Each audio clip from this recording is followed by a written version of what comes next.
Top of the morning to you laddies. Today I'm going to be discussing vintage watches, okay? Vintage watches. Here's my Omega Genève. Date, signed crown, signed clasp. Very nice, very nice. Let me get into the pros of vintage pieces first. Now the biggest pro for me is that vintage watches held an in-house movement most of the time. Like if you look at the Hamiltons, the made in USA, made in Pennsylvania, USA Hamiltons, they were all in-house handmade movements. Even Omega 1020, 1022, bumper style movements. They had a variety of different caliber of movements, but the thing is, it was in-house handmade from bottom to top, okay? They didn't just take an ETA movement like they do nowadays and stamp their fucking name on the rotor and on the dial and say, oh yeah, it's luxury. It's luxury. You have manual wind Rolexes. You have a variety of different unique vintage movements that gave honor to the companies, okay? So you can collect vintage watches, Breitlings, Rolexes, Hamiltons, Bulevas, everything based solely on the movements. They had so many different unique movements that you could collect the watches based on the particular movements. Like you had the caliber 1020 here, then you have the caliber 105, this and that, whatever. I'm making up names right now, but each kind of vintage watch, if you look like the Omega Constellation, has a completely different movement. Even if it's a date function watch, it has a completely different movement than this one. They had chronometers, chronometer approved, certified movements back then as well. So you paid some money, but you got what you paid for back in the day. You didn't pay for a fucking name stamped onto an ETA movement like you do nowadays. So that's my biggest pro when it comes to vintage watches. Another pro is the uniqueness of the cases and the style of it. Each era in time had unique styles. You had the Bauhaus designs, you had the square designs, you had the Hamiltons or the Bulevas back in the day, 1940s, 1950s, sometimes made out of solid gold with the Art Deco cases, the square Art Deco cases with the nice, beautifully shaped lugs. To me, that's high class. Okay, so it's the uniqueness of style as well. You can't find watches that look like some of the vintage watches nowadays. Even if they do a reissue, it's still not the same thing. Now, my biggest con with vintage pieces is the plexiglass, Hesalite, acrylic, whatever you want to call it. It's plastic, people. It's shitty plastic. And now, this is what pisses me off the most. You're telling me that they didn't have the technology back in the day to put in mineral crystals? Okay, let's say they didn't even have the technology to put in mineral crystals. There's tempered glass, strongly tempered glass. They couldn't put that instead of some flimsy-ass plastic?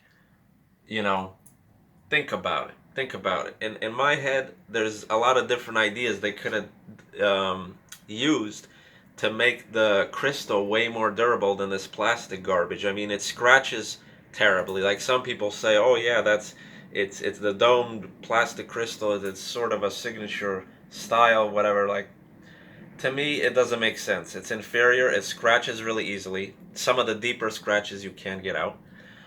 It's not durable. Okay. You slam it on the ground, whatever. You do any sort of massive impact on this plastic, it's gonna crack, and it's gonna crack, and it's gonna shatter, and it might even ruin the dial.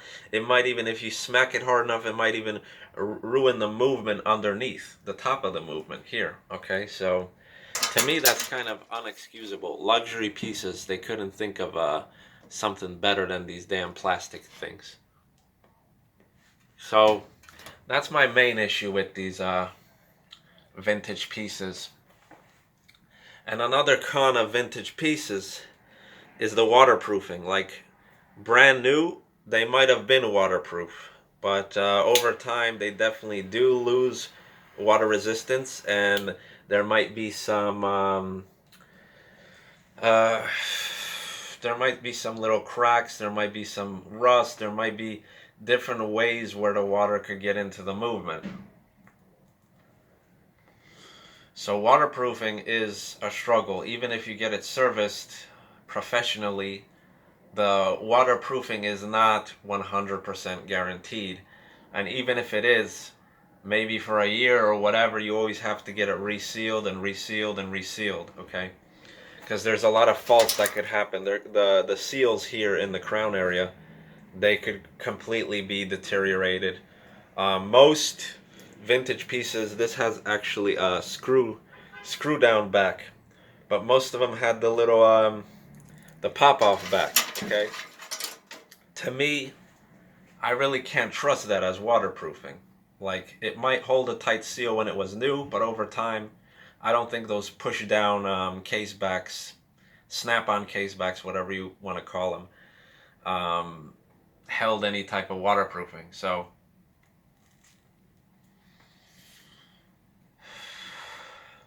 that's a problem.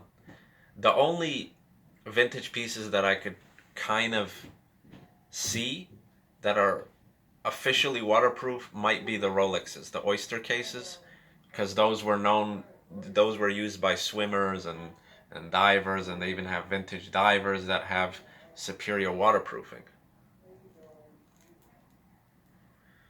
But, dropping a decent amount of change for a watch that may not be waterproof, that's kind of a con to me. But in theory, you get in-house movements, unique movements, handmade, okay? So the pros kind of outweigh the cons. It's really what you're into. Like, I know a lot of people that wear vintage watches, vintage quartz watches, even with the plexiglass crystals, and they work in harsh environments like construction, mechanics, all these people, older folks, of course, that have the same watch they had 30, 40 years ago. They wear it on a day-to-day basis, and honestly speaking, it doesn't look that bad even in those harsh traits. Like, the Hesselite crystal may be a bit scratched and whatever, but how it didn't crack is beyond me. So vintage watches are a nice start, but to me personally, it's hard. It's hard to walk around with a vintage watch and then think that it's safe all the time. You know, it's hard for me to even if you have a really nice vintage watch that's your favorite, you always have to be kind of cautious with it. Whereas these newer pieces, even vintage watches from like the 90s, some of them even from the late 80s have sapphire. So you might want to go with those. But if you're looking for the true vintage feel and look, you're probably going to have to go with the older ones. So overall, they're nice. They're nice. Even as an everyday wear, like I said, it's not a bad idea, but there's always this thought in the back of your head that you have to watch out. You can't be as reckless and as chaotic as with these newer sapphire pieces or even mineral crystal pieces. So that's about all, people.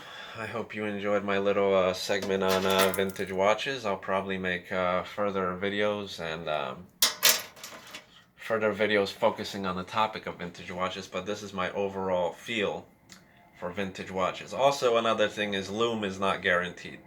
There might be lume, there might have been lume on the vintage pieces when they were brand new, but over time the lume kind of fades away, and you're not really guaranteed lume. Even if you get lume, it's very weak, and it's not very bright at all, so you might have to get it retouched.